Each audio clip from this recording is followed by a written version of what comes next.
think people care about history if they don't know how they're connected to it. So I'm going to play a short clip from Joan Hedrick, who's the Pulitzer Prize-winning author of Harriet Beecher Stowe, A Life, and she's going to comment on that very point. And let's see how this goes. We're going to be showing video clips So you want to today. make sure the sound's on and Yep. mute us. Yep.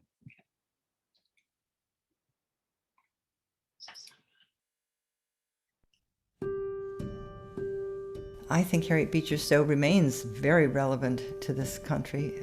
She wrote the book that I think of as our national epic about the subject that almost divided this country, the subject that we still have not come to terms with. The cause of the Civil War is often disguised as something other than slavery. She remains relevant because she shows in her example that one person's voice can make a difference.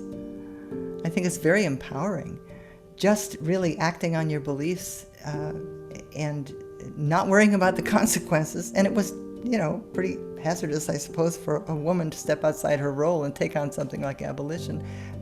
But it can affect many, many people.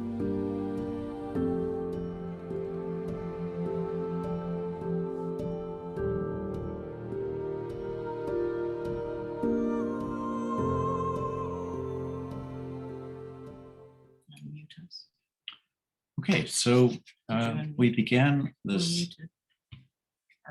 No. Okay.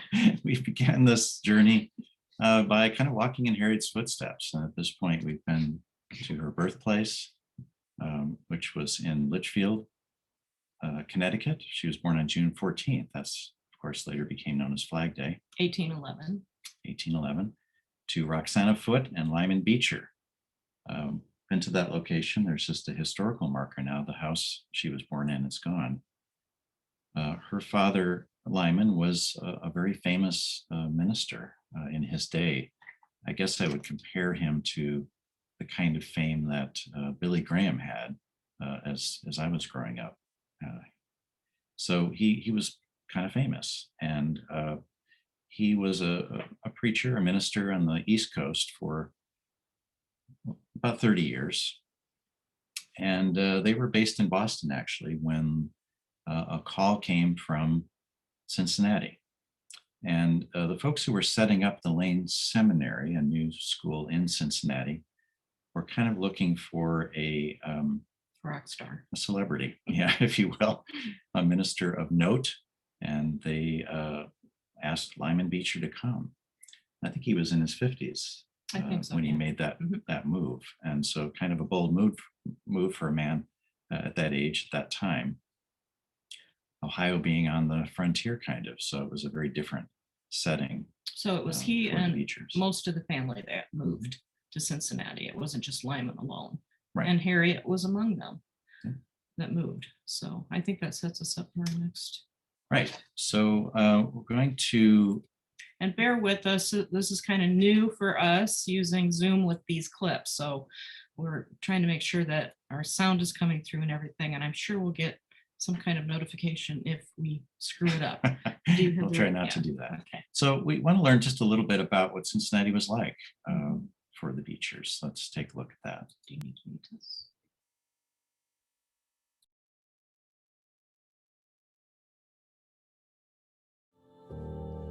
Cincinnati was such an important town economically to the country, and the population had been more than doubling every 10 years since 1800.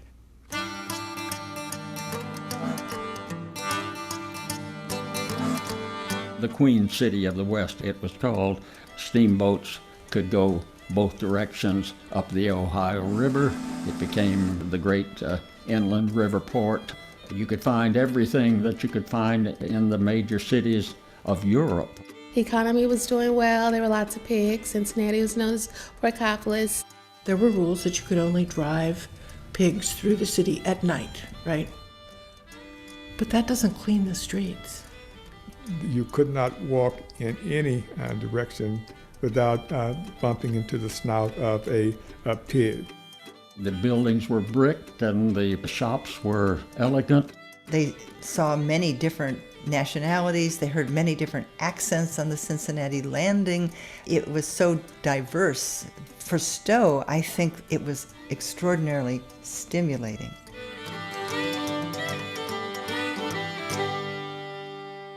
Walnut Hills proper was a home to a number of Jewish and Italian immigrants, so it was sort of a crossroads. And you did indeed have free blacks who still had to live circumscribed lives. It's very important to remember that slavery ended where Cincinnati began. Kentucky was a slave state. When she went to Cincinnati, she had a role. She was a teacher in the school that Catherine then founded in Cincinnati. So that gave her a purpose. Her father was busy with his role as minister. Her older sister Catherine and older brothers were getting involved in changing the face of education. All of them were involved in one way or another with social reform. I forget who said it. There were saints and sinners and Beechers, and that's all there were in America in equal quantities. Okay. So Cincinnati was kind of a boom town, and there was a lot of promise, people thought, for that city. It was still a little rough around the edges, though, and the Beechers looked for ways to reconnect with people that they knew from back east, friends or family who had settled. And so one of the things that Harriet did was she joined a group called the Semicolon Club. Mhm. And this was a kind of a social club for men and women together, Kind of unusual. a little bit, and they would write and they would share those pieces anonymously. They would be read out loud in the midst of this socializing. They'd formally sit down to do this, I think. And so Harriet had an opportunity, maybe a first chance, to write something and to see how her reading audience was responding to it. So because they were doing it anonymously, they would critique the work rather vigorously. So a little pressure there, I suppose, if you're newly writing. But important, Semicolon Club also important for another reason. She met two individuals who would play a significant role in her life. And that was Calvin and Eliza Stowe. Eliza and Harriet became good friends. And Eliza was Calvin's first wife, mhm. in case anybody was confused. about Right, right. Well, that's why he becomes important later. Yes, right. So, um, Oh, there was a publisher that was at the Semicolon Club. right. Yep. And that's how Harriet's ended up getting some of her stuff published.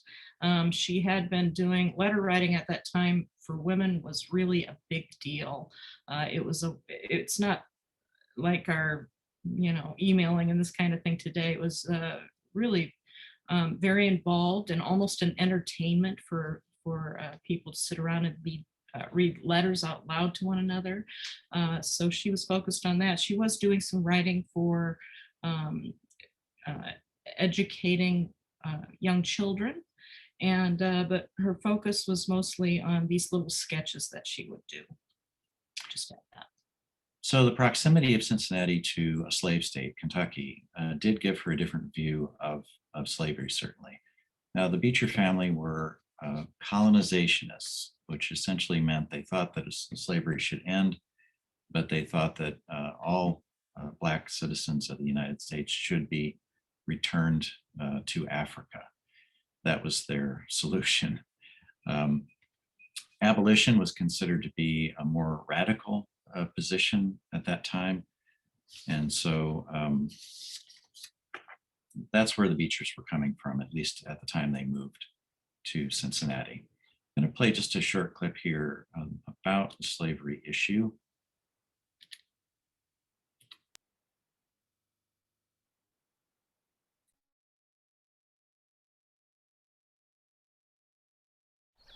The issue of slavery here in Cincinnati was a vexed one. I suspect that because Ohio was a border state right across the river from Kentucky, a slave state, that they felt vulnerable in some way. It was the North, but it was a very southern North, I think. The riots of 1829, you had Irish immigrants dealing with racial hatred and competition for jobs. And so there was a big, huge riot. And that was the first of 3 signature riots. And so life was hard for Black folks in Cincinnati, as it was for Black folks everywhere, right? I mean, because she was in a family that was very tuned in to what was happening in the city. So she would have seen what that felt like and what that would have looked like for Black people.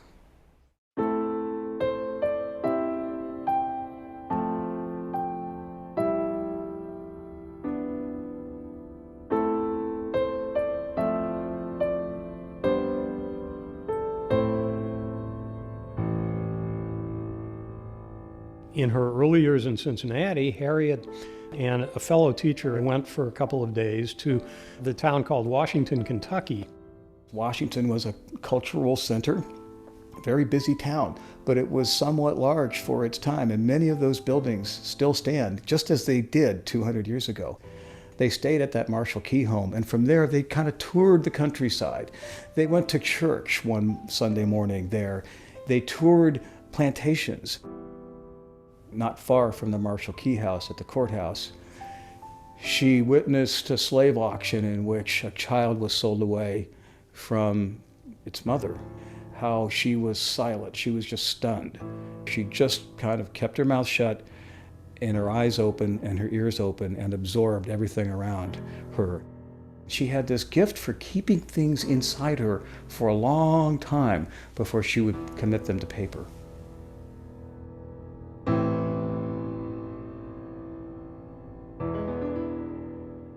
Lane Theological Seminary students would go into the homes of the African American population here in Cincinnati, would teach them, would be seen walking on the streets side by side.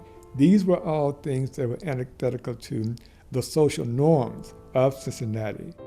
The event itself was a result of the anti-slavery views of Theodore Dwight Wells. He was the leader of the Lane Seminary debates. He, being the avowed abolitionist that he was, wanted to mobilize the students in the school in that cause. The students decided they wanted to set aside some time to debate the slavery question. At this time, there were 2 main positions. One was called anti-slavery. That was the more radical position. The other was called colonization. The abolitionists attacked colonizationism because in their mind it was nothing more than a scheme to encourage all people of color to leave the country, to go back to Africa, go back to where they came from. African Americans had been here for 200 years by that time. Those debates, this took place over 18 nights in February of 1834. These were the children of slaveholders. Some of them were slaveholders themselves, sharing their personal stories about what slavery did to them and the slaves themselves. And perhaps the most dramatic testimony was given by a former slave himself, James Bradley, who said he bought himself from his master and wanted to be a minister and came to Cincinnati to enroll at the Lane Seminary. And at the end of that time, they voted overwhelmingly in favor of the more radical position, anti-slavery. Lyman Beecher, the president of the seminary, was out of town raising money at this time. The trustees and the executive committee of the college were outraged at this radical activity going on, and they shut down all speech about slavery at the college. The students were outraged. Theodore Weld, who was a very prominent voice in this debate, led a walkout of the students to Oberlin. Harriet would have really seen the impact. She would have seen her father's dream almost shattered by the students' exodus. Most of them left. The following year, 1835, after the debates, there were only 5 students left in the divinity school, and 2 of them were her brothers. it opened up her mind. It began to enlarge her view of the issue of slavery in ways that she had not perhaps thought of it up until that point in time.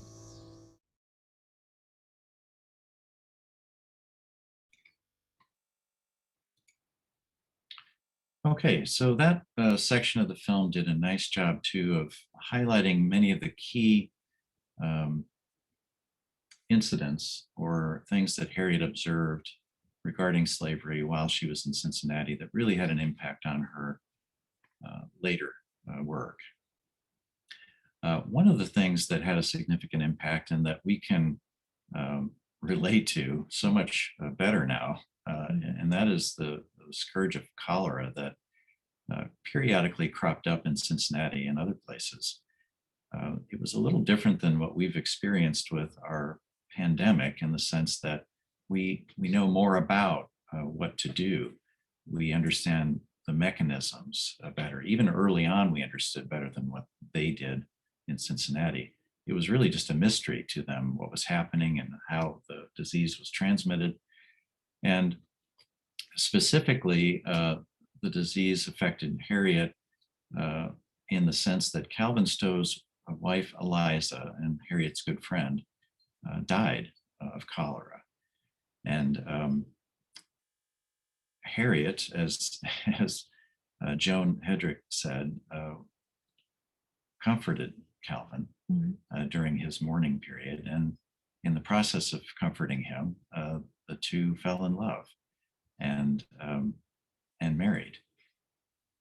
And they were an interesting couple in many ways. They were intellectually well matched.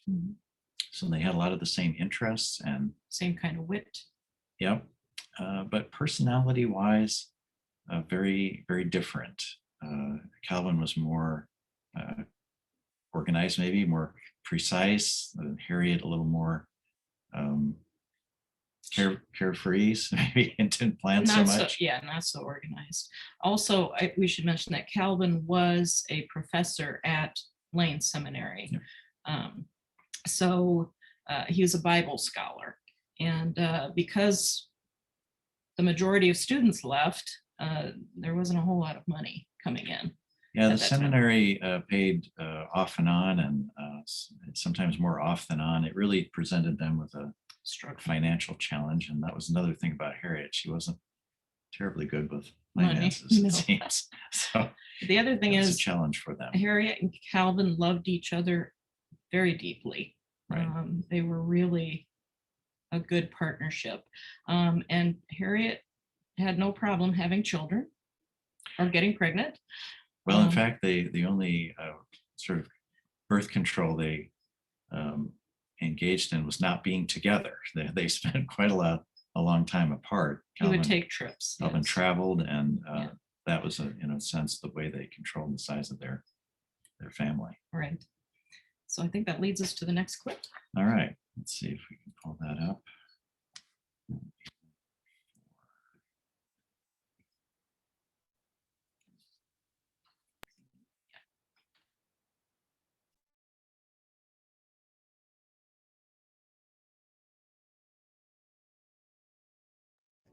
After the twins were born, roughly 9 months after she and Calvin were married, then there was another young boy was born a year and a half later, and then another. She had 6 children here, 5 of them within the first 8 years of her marriage.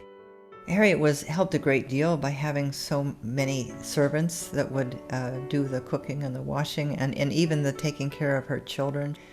She was able to carve out time for herself to write, and I think she was quite disciplined about the writing.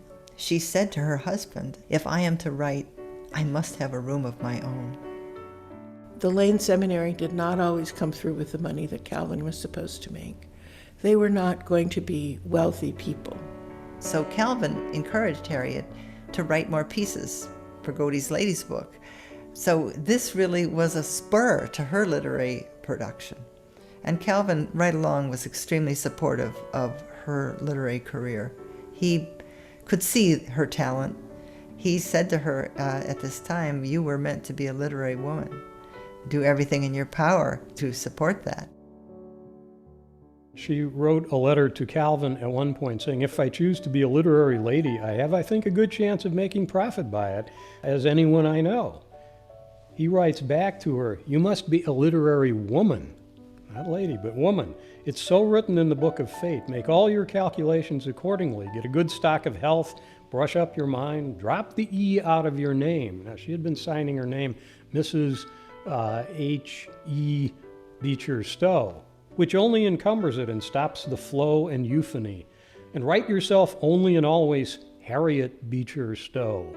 You must make all your calculations to spend the rest of your days with your pen."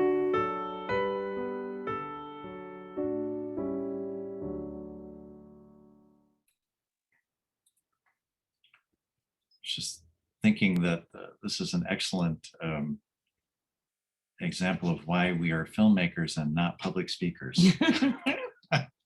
Yeah. So Harriet was honing her writing skills during this time in Cincinnati and beginning to do some writing and selling her writing. She wrote for a book called Godey's Lady's Book, and that was something that Calvin encouraged her to do. Well, she was getting paid, so. Yeah, her writing was some of the early stuff was reflective on her time on the East Coast. She wasn't writing about life in Cincinnati. Some of this other writing had to do with things that were Caring sort for of a part of the home and- purview of a woman's world in that time. So we didn't really see much from Harriet at all connected to the issue of slavery. Nothing, in fact, that we know of. But there was a publisher, a newspaper publisher in Cincinnati, James Burney. He was an abolitionist, and he published a paper called the Philanthropist. Philanthropist, right? And Cincinnati had a series of riots at different times, and there was some rioting going on when Calvin was out of town, I think, in one case. And James Burney's press was destroyed, and I think, in fact, thrown in the river, which was something folks did in those days to put an end to Abolitionists. free speech. Yes. It's a subject they didn't want to talk about. Right. And anyway, this upset Harriet so much, the idea that this topic could not even be discussed, that she wrote a letter to the editor under a man's name. Franklin, I think, was the name that she used, and said, what's going on here? I thought we had free speech in America. And of course, this was also an issue that came up earlier at the Lane Seminary debates, because the students were told not to talk about slavery. So she kind of, that's maybe the one instance we have of Harriet writing about the topic In Cincinnati. and through the free speech angle. So we could At see that that it was time. starting to have an impact on Mhm. her. One of the other impacts would have been some of the friends that they had, and in particular, the Rankin family, who lived in Ripley, Ohio. They were kind of up the river about 50 miles or so. And we're going to show just a brief clip connected to the Rankin house and how that might have played into Harriet's book later on.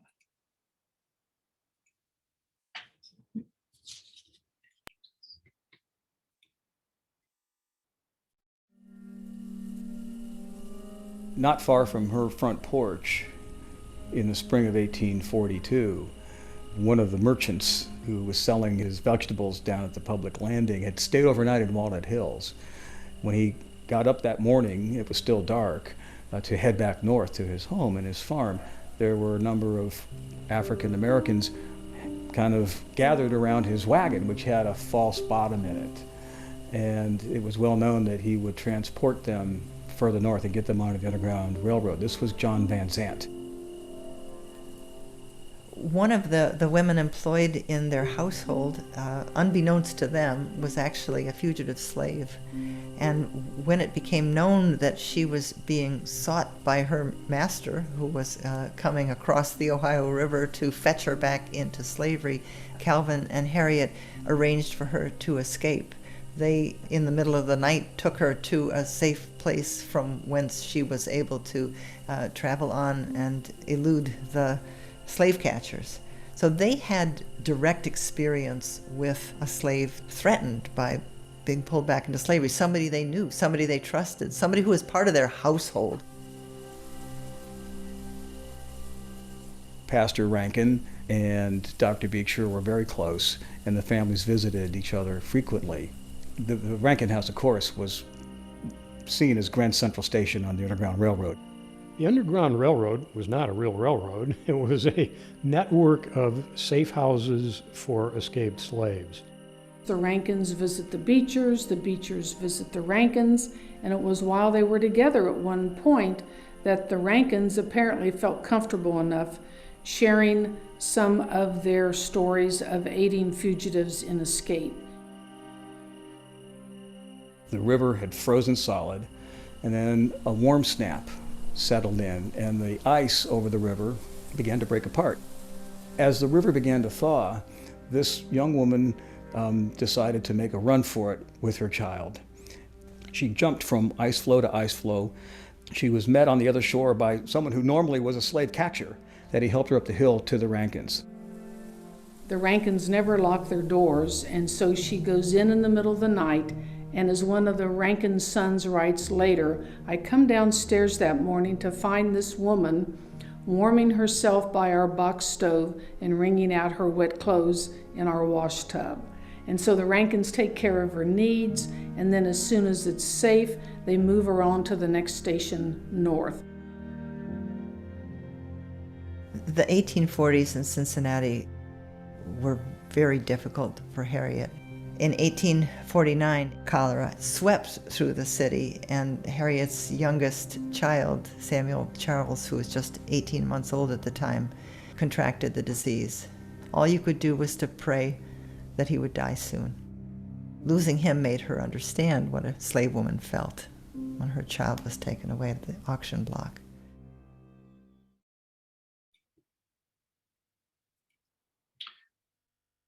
Okay, so after 18 years in Cincinnati, Harriet leaves. Calvin takes a job in the East, and Harriet leaves first. She travels part of that way back east via canal boat. That's a little something we used as a device in the film. We didn't show that part of it. But she settles, they settle in Brunswick, Maine, and that's another site that we've had the privilege to visit. Beautiful house there, and she straight away writes Uncle Tom's Cabin, and Uncle Tom's Cabin becomes just the second, what we now think of as a best-selling book in America. It becomes a worldwide bestseller, and Harriet becomes the most famous woman in the world in that moment. Now that would be accomplishment enough, I guess, for most of us, but the fact is that the book that she wrote changed public sentiment in the United States. It shifted the needle from colonization to abolition. Mm-hmm. And so it was had a tremendous social impact, and literally, we think changed the course of American history. So the film, as we have shown it, parts of it, is really prologue to the story that most people know more about, and that's her writing of Uncle Tom's Cabin. I guess we're ready to see if anybody has any questions about our presentation.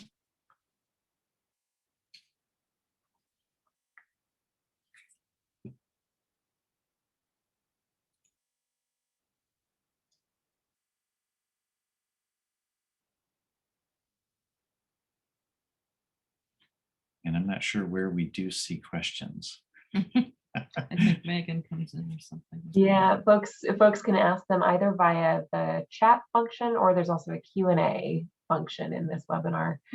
I'll kind of kick it off. One question I have for you guys, and this might be a little bit outside the scope of the film that you're talking about, but I'm curious whether Harriet knew about the social impact that Uncle Tom's Cabin had. Was it sort of recognized, and did she know the impact that her own work had had, or did that come later?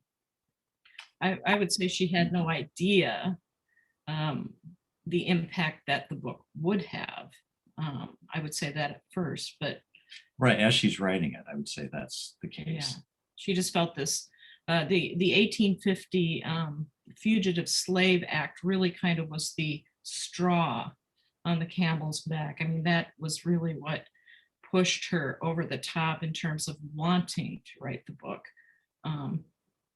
as well as everything that happened to her in Cincinnati. We believe that she may not have written that book without those experiences in Cincinnati. But later, with all of the plays especially. Yeah, so what happened, a lot of people read the book, but then there were a lot of unauthorized plays that came out of the book, and actually more Americans saw those plays than actually read the book. And I mean, this sounds silly, but what it did for people was that it convinced Americans that slaves were people who had families and feelings. And it just changed the way people viewed slaves and slavery. Mhm. So she, Yeah. and I would say she realized in the sense that it was a publishing phenomenon. I mean, it was beyond that because of the stage plays. It was just a huge thing. So Harriet understood. There's a question mark in some people's minds about whether Harriet was an abolitionist or not. Perhaps not until maybe the end of her days in Cincinnati, and then perhaps not even until the book was published. We don't know, but she definitely moved in those circles after the book was published. Another question came through the chat window. Do you know anything about how the rest of the family felt about the results of the book Harriet wrote?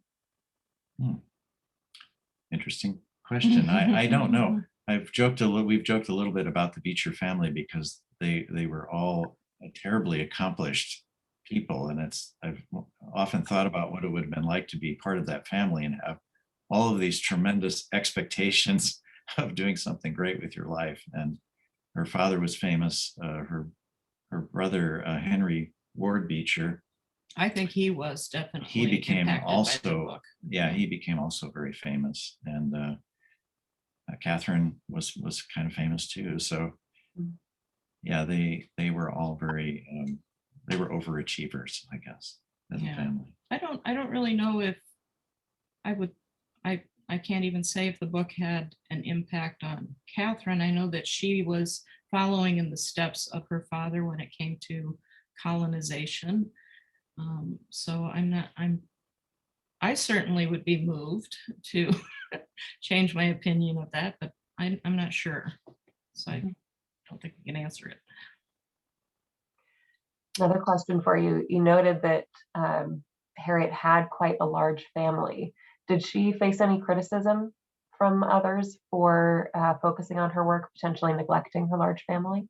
And then a corollary to that, how old was she when she wrote the book? Let's see. That's a math problem. Oh gosh, yeah. She was born in 1811, and it was 1852 when the book was published. Right. So 41, right? I think as we were dealing with this part of her story, so this was the 18 years in Cincinnati. This was the time when she was having children, primarily, although she was pregnant again as she was leaving Cincinnati. I wondered, and we talked with the scholars about that. How did she juggle being a mom and doing this writing? And she was just very, very active.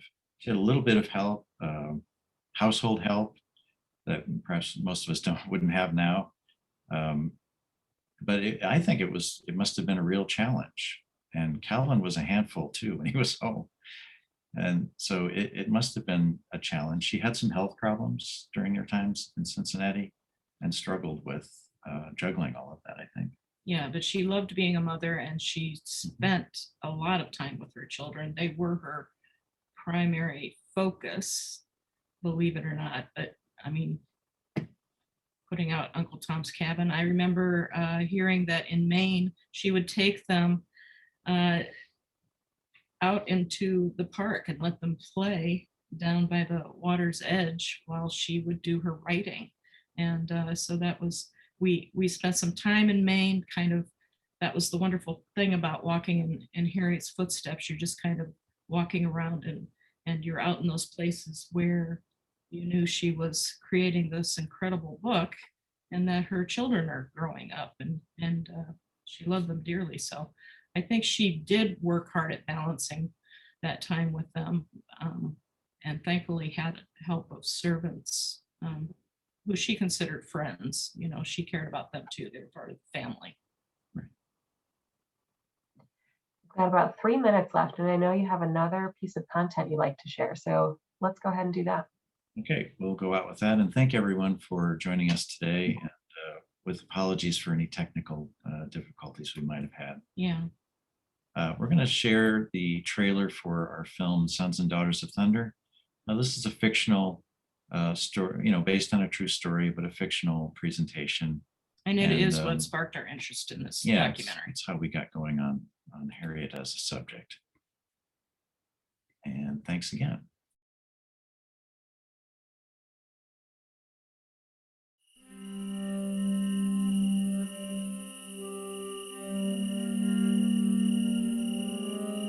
We're in a state of anarchy.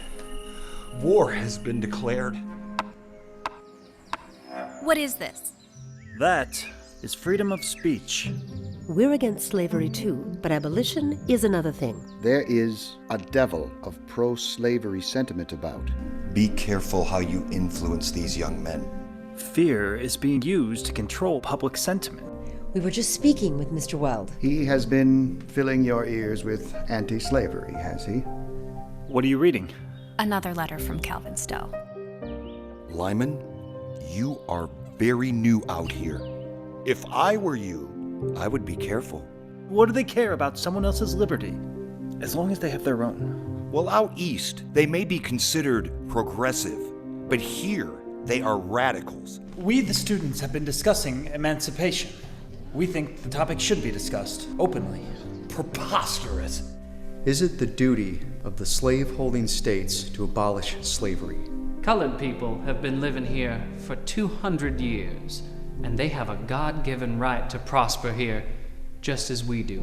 Slaves have always been considered property under common law. Now, they, or their parents, or grandparents, were stolen from Africa. The truth is that blacks are just not ready for freedom. When they are alone, all their talk is of liberty. You always say, when people hear the truth, they will act on it. We came to these debates to hear the truth, and now we have it. Brave, flaming resolutions are passed to keep men from speaking their conscience. Will you tell me why you made up these articles? Here, and here, and here.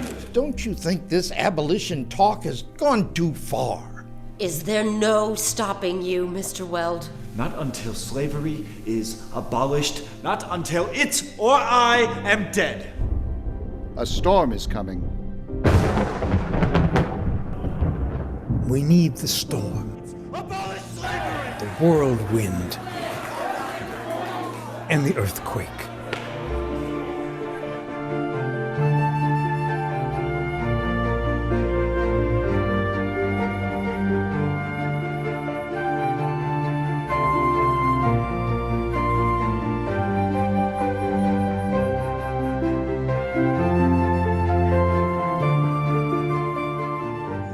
What do you like to do best? Right, I guess. Then write the truth.